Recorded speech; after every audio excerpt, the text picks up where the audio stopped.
Come on, anybody love Jesus in this place? Come on, does anybody love Jesus in this place? Come on, why don't you grab the hand of the person on your right and your left? How many of you know that in the atmosphere of expectation, miracles can happen? The person on your right, person on your left is fighting a battle you know nothing about. And I just believe that this week could be their week. And so over these next 30 seconds, I want you to just take a moment to pray for that person. Pray against distractions. Pray against obstacles in their way that are keeping them from their relationship with God. Go ahead and start praying right now. Father, I thank you for each and every student under the sound of my voice. God, we know that you have a plan for their life, God, and I pray that they wouldn't miss it. I pray that our focus would be you this week, that we would get every single thing you have for us. God, I pray that miracles would happen for people. I pray that anxiety would fall off of people. I pray that depression would fall off of people, and that we would never be the same again. In Jesus' matchless name we pray. Everybody say it. Amen. Come on, why don't you make some noise for Jesus one last time, and you can be seated. Elevation Youth X. I am so honored to be here. I realize that this place doesn't happen on accident, and I have to take a moment to honor your amazing pastors, Pastor Steven and Holly Furtick. Come on, how many of you love your pastors?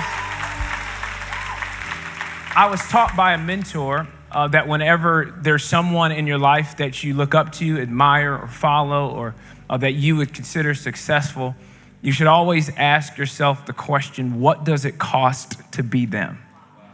What does it cost to be them? And I know that this place doesn't happen on accident, and what I know about the Furtick family is behind closed doors is it's cost them a lot. Things that we would never see. And so I just honor them for the sacrifices their family has made when nobody was watching, so that some young people could come in here and be set free. And I don't know how many of you have seen a clip that lifted your soul, lifted a weary head. And so I'm just so grateful to be here today. Now, there's a couple things you need to know about me before we get started. As Tim said, I am from Dallas. The second thing you need to know about me is I am married. This is a picture of my bride, Amanda Roman Leak. We sit in grass fields all the time. That's our jam. No, we don't never do that. You might be looking at that, thinking to yourself, how in the world did he get hurt? Let me explain. When me and my wife were dating, I overheard her tell a friend she thought it would be cool to get engaged and married on the same day. I had no idea what that meant. So over the next 2 years, I began to plan our wedding behind her back. On June 7, 2013, I got down on one knee and I said, Amanda, baby girl, will you marry me? She said, yes. I said, just kidding. Will you marry me today? And we opened up a lounge room door, and 100 of our family and friends were standing there with a sign that said, today. We rolled in a hairstylist, makeup artist, the dress, bridesmaids, everything that you would need to get engaged and married on the same day. We were engaged for a long time, 10 hours, y'all, 10 hours, 10-hour engagement. Got married that night. I invited a friend to come film, and I said, hey, I don't know what's going to happen, but man, it's going to be must-see TV. We just got to see what's going to happen. And we put it up on YouTube. It's got over 1 million views. You can go home and check out the surprise wedding, fun times. That's our story. Engaged and married on the same day. Started having sex right away and had a baby. This is our son, Jackson Carter Lee. And then we just had another baby, and his name is Roman, and he is actually 10 weeks old. That's what I left to come be with you. So you know this is going to be real good because he blessed, and now we're going to be blessed too. And so that's me and my happy family. But what you need to know is today is not about me. Today is about you. And here's what I want you to know. I believe for each and every person under the sound of my voice, God is trying to recruit you for a plan. He is trying to engage you. He is inviting you to be a part of something that will change your life forever. You may not be a church person. You may have gotten tricked into being here. I don't know what your friend did to get you in the building. But I do know that no one is here on accident. I want us to learn from the life of Moses and Joshua today. Found in Deuteronomy chapter 34, verse 5 is where we're going to begin. It says this: So Moses, the servant of the Lord, died there in the land of Moab, just as the Lord had said. The Lord buried him in a valley near Beth Peor in Moab. But to this day, no one knows the exact place. This is how the great Moses' life is ending. But as his life is ending, Joshua's destiny is just beginning. It starts like this in Joshua chapter 1. It says, after the death of Moses, the Lord's servant, the Lord spoke to Joshua, son of Nun, Moses' assistant. He said, Moses, my servant, is dead. Therefore, the time has come for you to lead these people, the Israelites, across the Jordan River into the land I am giving them. Can you imagine this for a minute? You don't even know that your mentor and the guy you've looked up to your whole life is even dead. All of a sudden, God shows up and says, hey, Joshua, let me holler at you for a second. I got some good news and some bad news. Which one you want first? I don't know. We're going to start with the bad news. Hey, you know Moses? He gone. Yeah, he dead. He died. What? Moses died? When was the funeral? Yesterday. You weren't going to invite nobody? No, I just did. It was just me and him. Sorry, you couldn't come. Well, what's the good news? You're in charge now. What? You want me to lead these people? You can feel the angst in the text from Joshua. He's going, I can't do this. Are you serious? Then here is what God said to him. He says, no one will be able to stand against you as long as you live, for I will be with you as I was with Moses. Somebody say that, as I was with Moses. I will not fail you or abandon you. Verse 9 says, this is my command. Be strong and courageous. Do not be afraid or discouraged, for the Lord your God is with you wherever you go.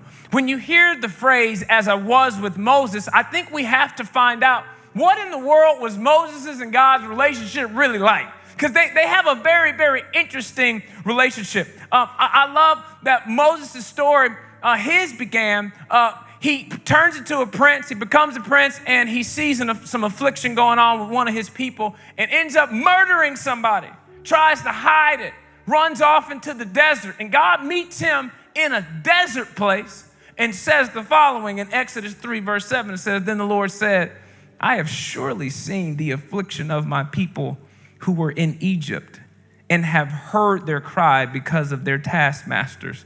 I know their sufferings, and I have come down to deliver them out of the land of the Egyptians, to bring them out of the land to a good and broad land, a land flowing with milk and honey.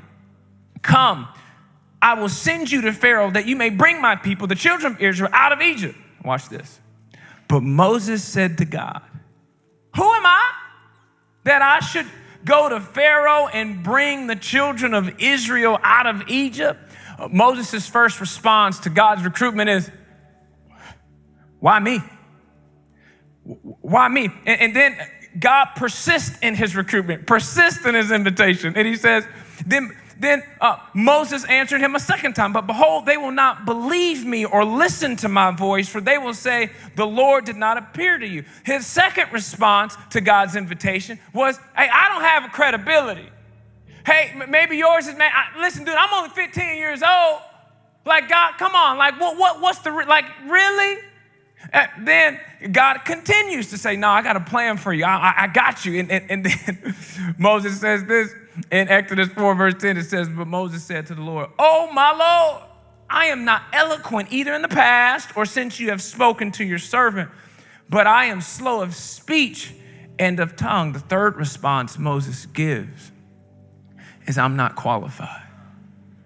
I don't got enough talent to pull off what you're asking me to do, God. And then Exodus 4:13, hey, Moses finally tells us how he really feels, y'all. Like he gonna really tell God like what he really feels in his heart. But he said, oh my Lord, send somebody else. Like you got his fourth response is, you got the wrong guy. Today I want to speak to you on the subject of chasing failure. Chasing failure. You see, I believe that oftentimes whenever we hear that God has a plan for our life, isn't it interesting that a holy and divine God will send us a plan, who is omnipotent, who is omniscient, he's all-knowing, all-powerful, and he's sending you this plan. And here's what we do. We send back our human rebuttals and negotiations. We're going, hey God, I know you got a plan for my life, but you didn't see all of my shortcomings when you made that plan. You didn't see my weaknesses. You didn't see that my heart was going to be broken. You didn't see what was going to happen with my parents. You didn't see all of my failures. You didn't see everything that would be up against me. So let me send back to you my rebuttal. Here's what I feel like I came from Dallas to tell you. Despite your circumstances, despite your shortcomings, despite your failures, God has not changed his mind about you. He has not changed his mind about how he wants to use you. He has not changed his mind about what he wants to do with you and in you and through you. You know, I love this new Elevation song that talks about turning what the enemy meant for evil into good. There's something powerful about an anthem. I don't know if when you're in that mode where sometimes you're just going, I feel like I got a lot of circumstances going against me. And I heard it for the first time. First off, I don't know where David is, but I just got to tell David, wherever you are, keep writing. If you're right, keep. I believe God is using that young man to see chains fall off of people. Man, there are songs that are going to be sung through you and written by you that I believe are going to help a generation be free from a lot of addictions, that things are going to start falling off of people. And I love the sound that exists here, because what happens when you have a song in your heart is we can be, when you're here at Elevation Conference, when you're here on a Sunday, when you're here on a Saturday, when you're here on a Wednesday at a rhythm night, the reality is sometimes your heart gets broke on a Tuesday and you don't always have a band. Sometimes all you got is a little bit of breath in your lungs. And so sometimes you just got to sing what's in your heart. I know breakthrough is coming. Sometimes you just got to do it yourself. I had a friend the other day that was singing Won't Stop Now in the car. And in Dallas, we have tollways, okay? So you pay like every 2 miles $1.37, okay? Like that's just how it is. And she said she was singing, I know breakthrough is coming. She in the car just turning up a little bit, you know what I mean? Like she going for it. Then she missed her exit, and it cost her $3.57. She said, Ryan, I am so mad at Elevation Worship. They cost me $3.57. I said, I'm actually going there in a couple weeks. I'm going to tell them they probably going to send you a check for $3.57 because they love praise breaks, okay? Like they ain't got no problem helping you out with your praise break. Sometimes you got to have that for yourself. Sometimes when your darkest hour, you have to have something on the inside of your soul that is an anthem that can anchor you. And sometimes when you feel like you are a failure, when you have felt your shortcomings, when you have felt your weaknesses, sometimes you got to sing a song yourself when you don't have somebody to lead you there. Sometimes you got to lead yourself into the presence of God. What I love about Joshua stepping into this situation, it's a really big deal. For those of you that don't know that much about Moses, Moses is a really big deal in the Old Testament and in the New Testament. Moses is such a big deal that God did his funeral. Think about that for a second. God didn't even do Jesus' funeral. So just chew on that for a minute. Like, he's a really, really big deal. Scholars believe that Joshua was about to step into leading about 2.5 million people with no technology. He can't Instagram live, hey, we're going east tomorrow. Like, you can't do that. Like, it requires a lot of leadership to be able to pull that off, okay? Now, this is 2.5 million people, 2.5 million opinions, 2.5 million expectations. And here's what I know. I know that God has a plan for your life. I believe that, but so do other people. Other people have a plan for what you should wear, where you should go, what you should listen to, what show you should watch on Netflix.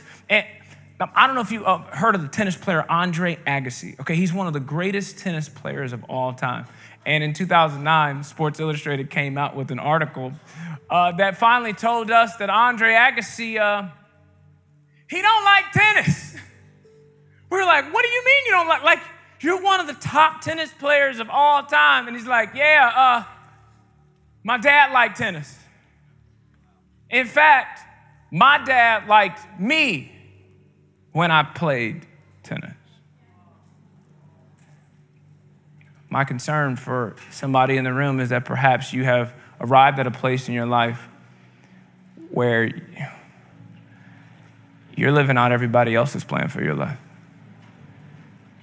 And today I want you to surrender to God's plan for your life. I think that there are moments in our life where we sort of waver in between, well, man, what would make everybody else happy versus what would make me happy. But ultimately, we all have to come right to the middle and go, God, what is it that you've called me to do? What is your will for my life? As a part of the surprise wedding, me and my wife got to be on a couple of TV shows. We got to be on Good Morning America. We got to be on the Today Show.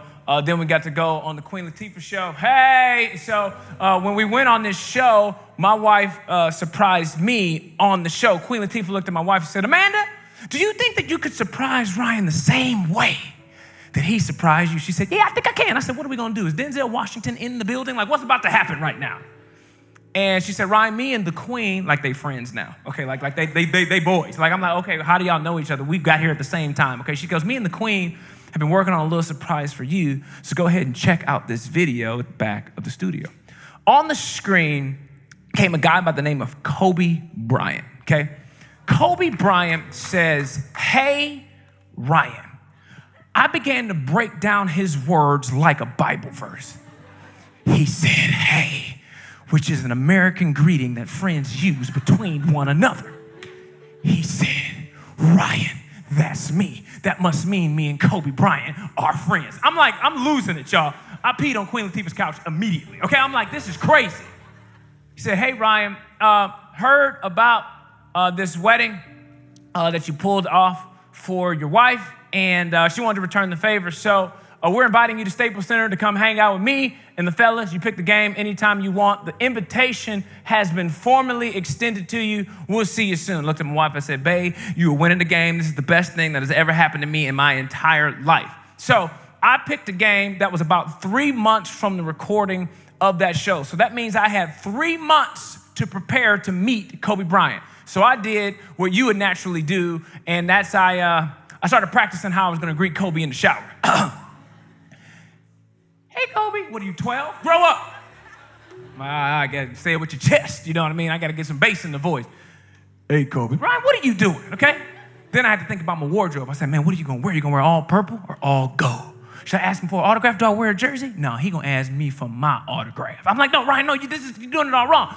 Okay, in the video, he says, we just going to hang out.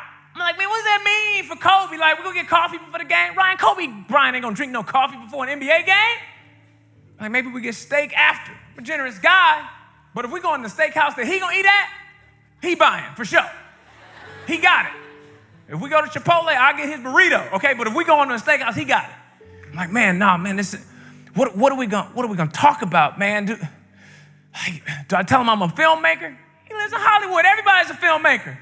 I tell him I'm a motivational speaker. He goes, Kobe Bryant don't need no motivation. And I'm like, man, I'm losing it. And this was the conclusion that I came to. I realized that the only way that me and Kobe Bryant were gonna have an intriguing conversation was if I was in the NBA.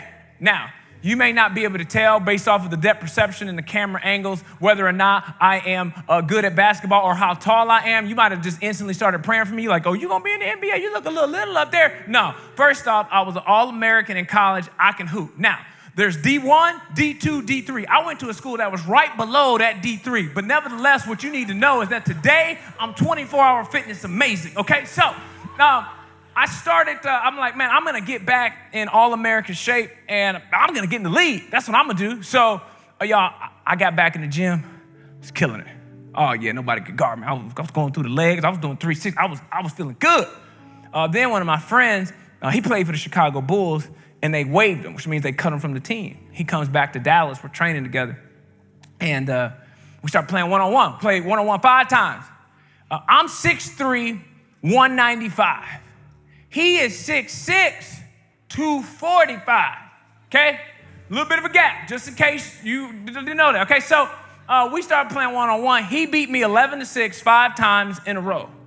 And I just thought, man, if they cut this dude who is bigger, faster, and stronger than me, then I probably will fail. And I did the thing we all do. We calculate failure before we even do it. I mean, we haven't even, I mean, that's like walking into a classroom and be like, hey, teacher, I ain't gonna even take the test and ain't even no point. I'm gonna fail. I'm out.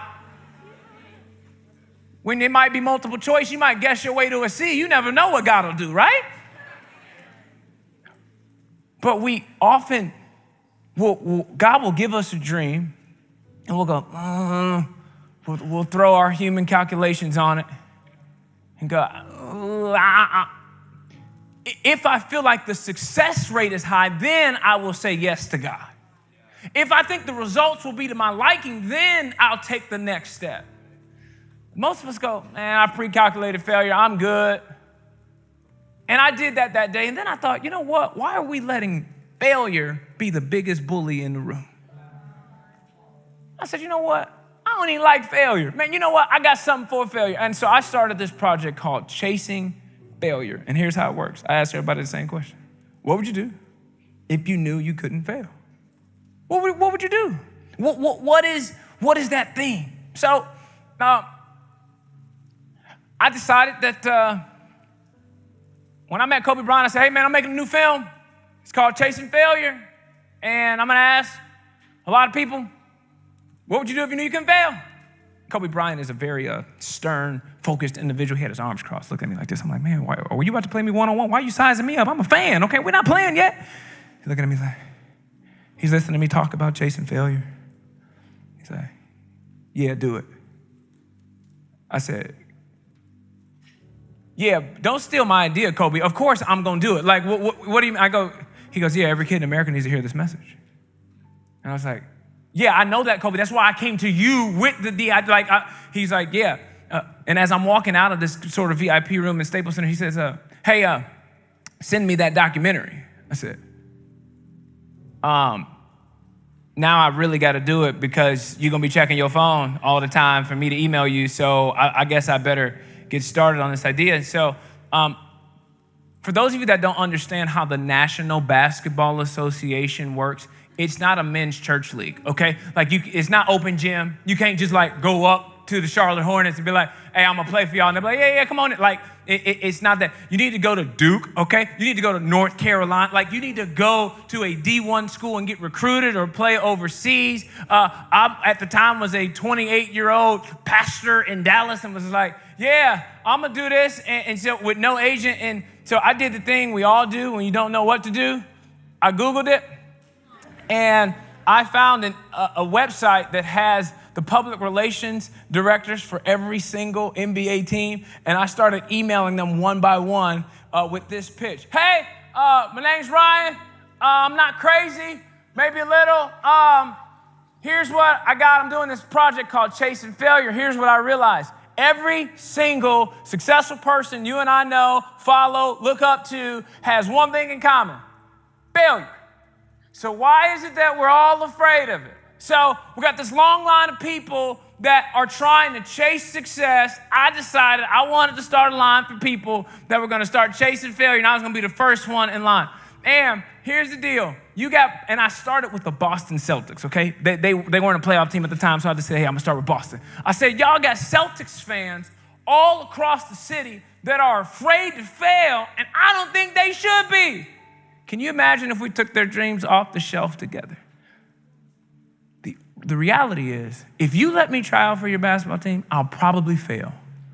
But there's only one way for us to really find out, and that's for you to let me try.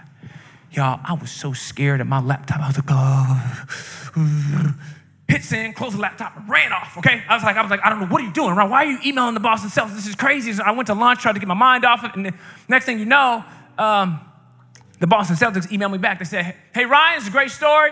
It's just not for us. Rejection. There that is again, the word no. But then I thought, did the Boston Celtics just email you back? Like, what did you do today? Like, this is awesome. I'm like, you know what? One team down, 29 to go. I'm going to do a documentary on being told no by all 30 NBA teams. Y'all going to love it. I'm going to be at my laptop. They done told me no again. Oh, no, the Milwaukee Bucks. Oh, they done told me no again. Y'all going to feel so bad for me. And I'm like, on this last one, I'm going to go downtown Dallas and be like, tell me no to my face. This is going to be awesome. On my 5th email, it was to the Phoenix Suns. And they said, hey, Ryan, we love this idea. This is on a Friday, ladies and gentlemen. We love this idea. Why don't you come on Monday? I was like, you mean like this Monday? They said, yeah. Bring your camera crew. I said, camera crew. Yeah. We're going to be there, me and these people. It's going to start working for me in about 10 minutes. See you Monday. Click. I'm like, what in the world is going on? I hit up Nike on Twitter just because. I'm just like, you know what? I'm chasing failure. It doesn't matter. And I said, hey, I'm doing a documentary. I wonder if I can work out in some of your gear. They said, email John. Okay. I emailed John. I sent him the exact same picture. Said, hey, I'm going to be trying out for an NBA team. We love some gear or whatever. He said, hey, what's your shoe size, shirt size, short size? You want a backpack? And who's your favorite player? 2 days later, $2,000 worth of gear showed up to my house. I said, you know what? I love failing. I'm trying to fail every day of my life. This is awesome. I'm like, Lord, what in the world is going on? And so, y'all, I had to go to the video guy at my church. I said, hey, man, let me holler at you for a second. I know we ain't talked in a little bit. Hey, man, I need you to take off work this weekend. He said, for what? I need you to go with me to Phoenix and film some stuff. He said, what we going to be doing in Phoenix? I said, man, don't worry about all the details of what we're going to be doing and who we're going to be doing it with, man. Just get on the plane, all right? He said, no, man, for real, what we going to be doing in Phoenix? I said,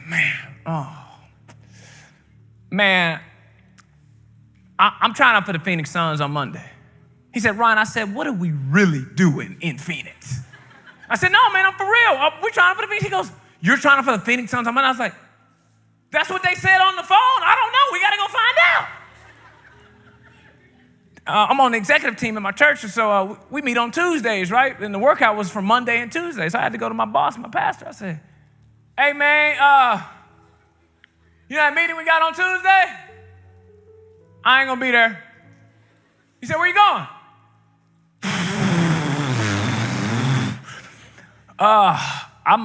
Man, I got to go to Phoenix. He goes, you speaking out in Phoenix? Nah, man, I'm hooping. He said, you skipping work to go hoop in Phoenix? Listen, man, I was getting ready to meet Kobe, and then I was trying to get in the NBA. It's a long story. I'm doing this documentary. A documentary, you don't know what's going to happen. So I was just doing stuff, and then the Phoenix Suns said, come try out on Monday, and it's Saturday, so I got to go, He said, so let me get this straight. You're trying out for the Phoenix Suns on Monday and Tuesday, and you're trying to fail? I said, no, I probably will fail. There's a difference, okay? He says, so let me ask you a question. What happens if you make the team? I said, I'm going to quit, dog. What you think I'm going to do? I'm gone. We out. I'm going to FaceTime you, okay? Stream me, okay? We're going to do that. But don't worry. I'm going to fail. Pray for me. Or don't. Same result, man. I know how this is going to go.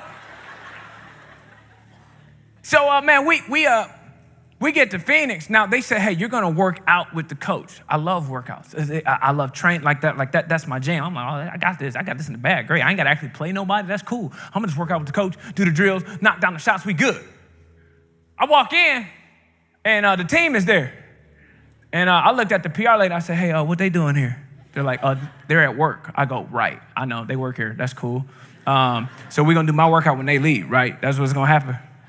And then the coach looked at me. He said, suit up. I said, of course. That's why I came. Hello.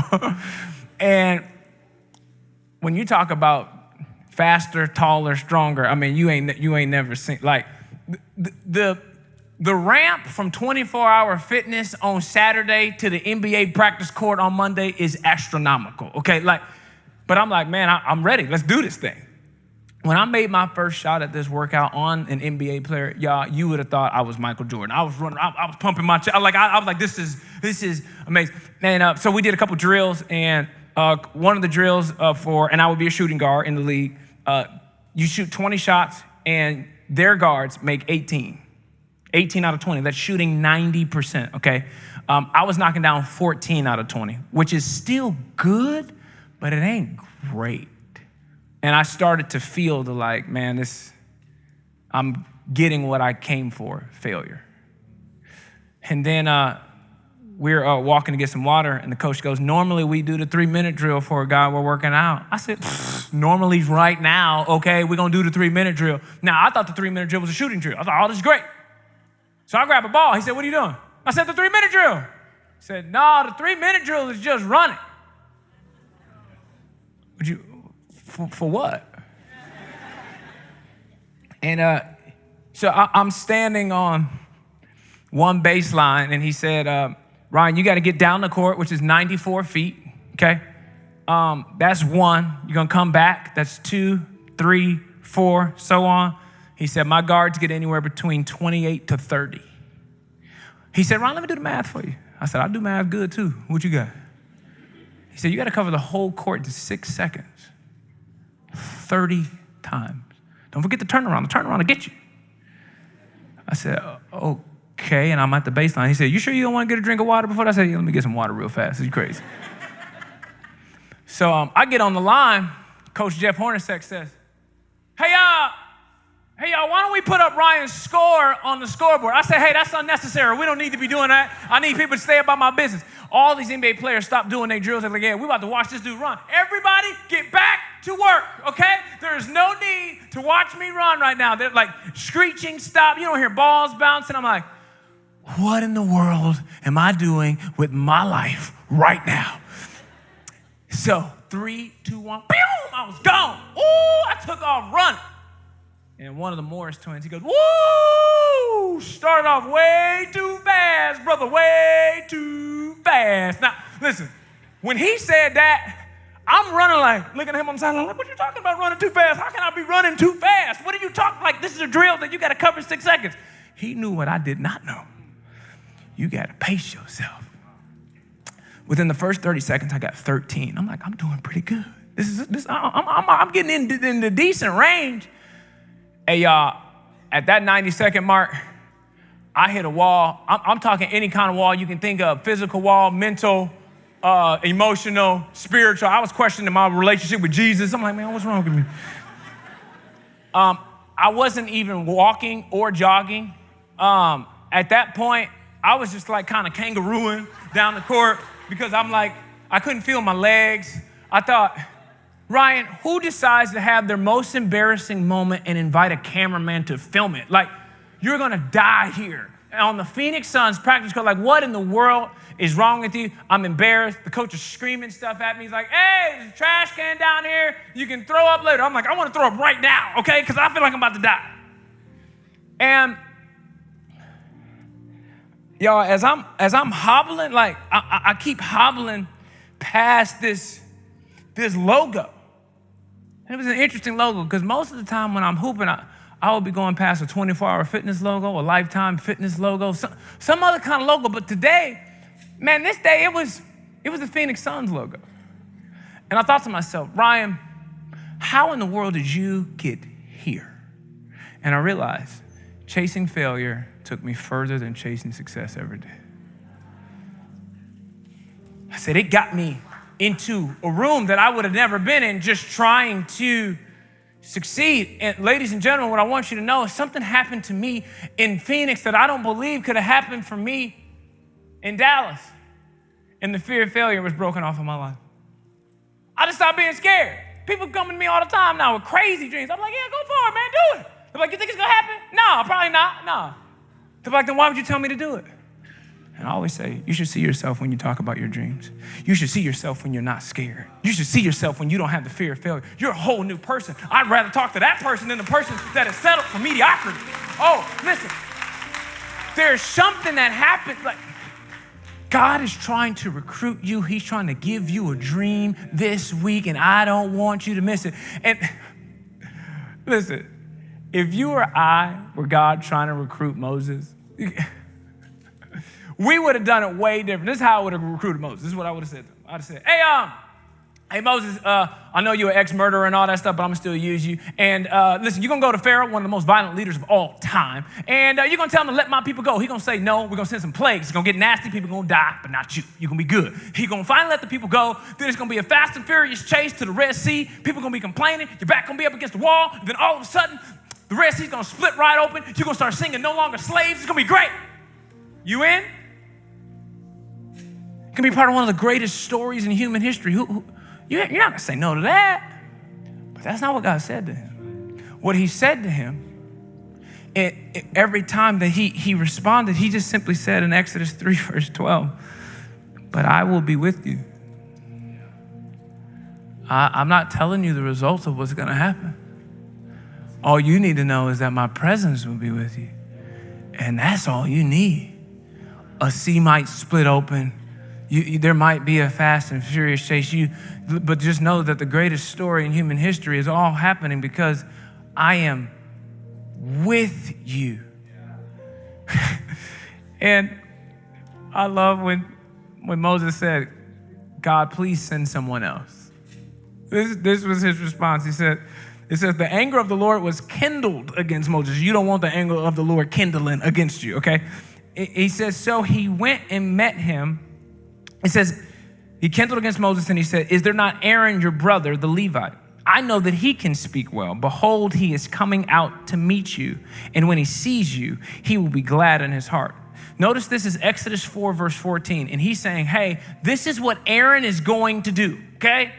But it's not until Exodus 4:27, 13 verses later says, the Lord said to Aaron, go into the wilderness and meet Moses.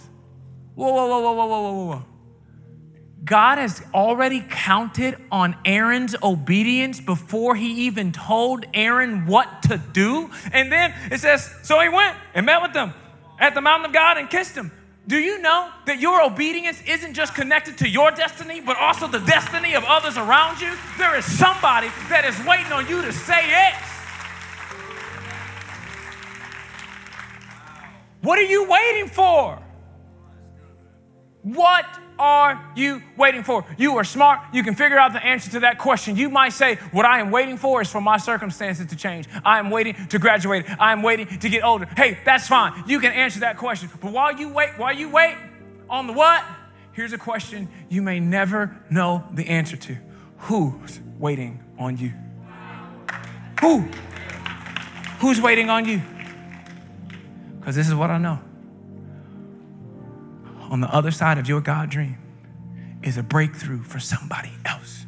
Somebody else is waiting on your book. Somebody else is waiting on your song. Somebody else is waiting on your film. Somebody else is waiting on your app, on your game. Because your thing, whatever your dream is, somebody's on the other end of that, and depression's gonna fall off of that person because you made it. Anxiety's gonna fall off that person because you made it. They're gonna find hope because you made it. Somebody else is waiting on you. I must ask you one more time. What would you do if you knew you couldn't fail? Here's an even better question.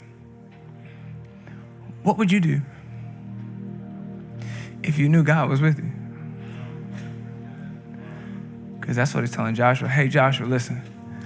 I know you saw the Moses movie, and I know you think, man, maybe Moses was special. He was, but so are you, as I was with Moses. So I will be with you. And if you're here today going, man, but how?